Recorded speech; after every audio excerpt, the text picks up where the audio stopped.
Assalamualaikum warahmatullahi wabarakatuh. Bismillah, alhamdulillah, wassalatu ala rasulillah, wala hawla wala quwata illa billah, amma ba'd. Hadirin yang dirahmati Allah Subhanahu wa taala. Bagaimana hubungan antara Islam, pemerintah dan rakyat? Itu digambarkan oleh Imam Qutaibah. Kata beliau, hubungan antara Islam, pemerintah dan rakyat itu seperti sebuah tenda, kemah itu ya. Tenda itu merupakan Islam, tiang pancangnya itu pemerintah, dan pasak tali-tali itu adalah rakyat. Jadi tiga komponen ini saling memperkuat ya. Sehingga dalam hadis lain Rasul berkata sinfani minan nas ya. Fa idza shalah nas wa idza fasada nas. Al-ubara wal ulama. Ada dua komponen masyarakat. Yang kalau dua komponen ini baik, maka baiklah semua masyarakat itu. Kalau komponen ini buruk, maka buruk masyarakat itu. Siapa? Pemerintah dan ulama. Jadi ini komponen penting. Rasulullah SAW mengajarkan kepada kita bagaimana kita harus mentaati pemimpin. Dalam hadis Bukhari Muslim, hadis sahih, Abu Hurairah meriwayatkan hadis ini datang dari Rasulullah SAW.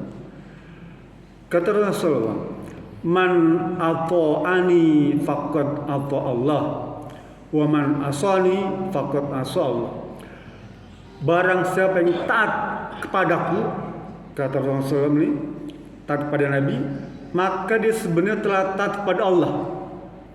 Dan apabila dia maksiat kepadaku, ya, tidak mau taat kepada Rasul, artinya dia tidak taat kepada Allah Subhanahu wa taala. Lalu tambahkan lagi, wa man ata'a amiri faqad ata'ani, wa man asa amiri faqad asani. Maka hadis sahih. Barang siapa yang tidak taat kepada pemimpin pemerintah itu, maka dia tidak taat kepada aku, kata Rasulullah. Barang siapa yang murka kepada pemimpin, artinya murka kepada aku. Oleh karena itu kedudukan ketaat pada pemimpin itu Islam mengatur. Sampai mana? Sampai seluruh kebijakan itu senantiasa memberikan kebaikan, kemaslahatan dan ketaatan. Ya. Dalam hadis lain, Abdullah bin Umar menjelaskan tentang ketaatan kepada pemerintah itu. Kata Rasulullah, alal mar'il muslim wasam'i wa ta'at. Fa in umira bi ma'siyatin la sam'a wa la ta'at. Kita disuruh ya berpartisipasi dalam kehidupan berbangsa nih Pak. Ya. Kita taat pada pemerintah itu, ikuti kebijakannya dan kita dengar, kita taati. Selama itu mendatangkan kemaslahatan, kebaikan. Ya. Tetapi kalau misalnya kebijakannya itu mengarah pada kemaksiatan, maka kita tidak perlu mendengarkan dan mentaatinya. Ya. Ini bimbingan Islam. Jadi selama seluruh kebijakannya itu, peraturannya, undang-undangnya itu ya mengarah kepada kebaikan, kemaslahatan masyarakat, umat, rakyat, maka kita disuruh dengar, ya, wajib mendengarkan dan mentaati. Tapi kalau kebijakannya, peraturannya itu menyengsarakan, menyusahkan, ya, bahkan mengarah pada kemaksiatan, maka kita tidak perlu mendengarkan dan tidak perlu mentaatinya, Pak.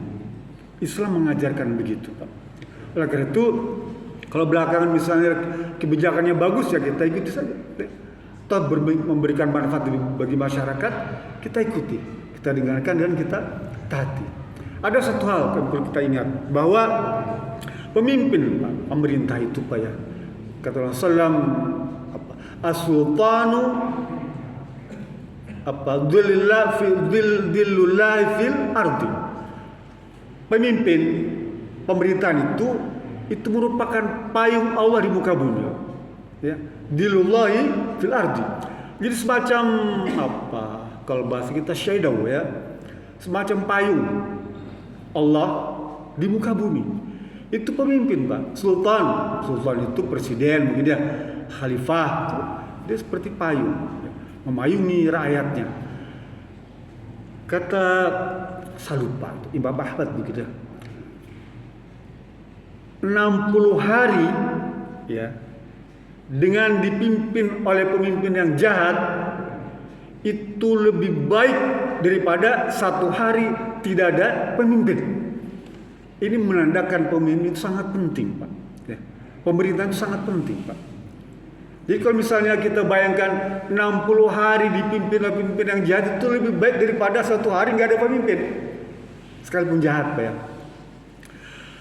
Islam mengajarkan begini, Pak. Kata Rasulullah SAW dalam hadis Abu Bakar, hadis sahih. Kata Rasulullah SAW, man akrama sultanallahi fid dunya akramahullahu yaumal qiyamah wa man ahana sultanallahi fil dunya ahanahullahu yaumal qiyamah. Barang siapa yang menghormati pemimpin di dunia ini ya, menghormati presiden katakanlah ya, kita hormat dengan presiden ya, dengan segala kebijakannya ya, ilmu pengalamannya itu kita hormat ya, dengan kesantunannya, segala ketegasannya, keberanian kita hormat. Menghormati pemimpin presiden itu ya di dunia, maka Allah akan menghormati kita pada hari kiamat. Paham ya? Kalau kita hormat pada presiden, pemimpin, sultan itu ada satu mazhab lain menyatakan sultan juga ulama. Oleh karena itu kedudukan sultan ya, pemimpin dan ulama sebanding. Sehingga kalau kita menghormati presiden, pemimpin, ulama di dunia, maka Allah akan menghormati kita pada hari kiamat. Coba tuh Pak, Rasul ngomong begitu.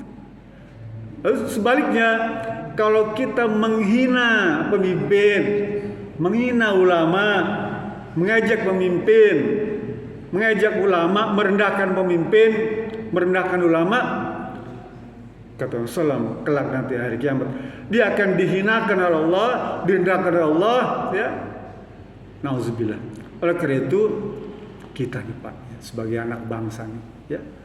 Alhamdulillah Allah telah berikan pemimpin yang baik. Menurut kacamata kita sekarang ini lebih baik dibanding sebelumnya. Oleh karena itu, jangan sungkan-sungkan untuk memberikan penghormatan dan ikuti kebijakannya, ya. Taati apa yang dia kemukakan sepanjang itu mendatangkan kemaslahatan. Tapi kalau mendatangkan kemadaratan, Rasul bilang la sam'a wala ta'ata, tidak perlu kamu dengar dan tidak perlu kamu taati. Mudah-mudahan ini hadis yang singkat ini ada guna dan manfaatnya bagi kita sebagai anak bangsa dalam bermasyarakat, berbangsa, bernegara, ada panduannya, ada pegangannya, sehingga kan kita enak ya. Wong saya taat pada pemimpin itu sama dengan taat pada Rasul, sama dengan taat pada Allah. Artinya apa? Ketaatan itu mendatangkan kebaikan dan mendatangkan ganjaran, mendatangkan pahala, mendatangkan kebaikan dan akan dibalas oleh Allah surga. Nah, gitu ya. Kan enak, itu sudah punya pegangan kayak gitu kan. Jadi nggak senang-senang. Itu saja. Lebih kurang mohon maaf. Assalamualaikum warahmatullahi wabarakatuh.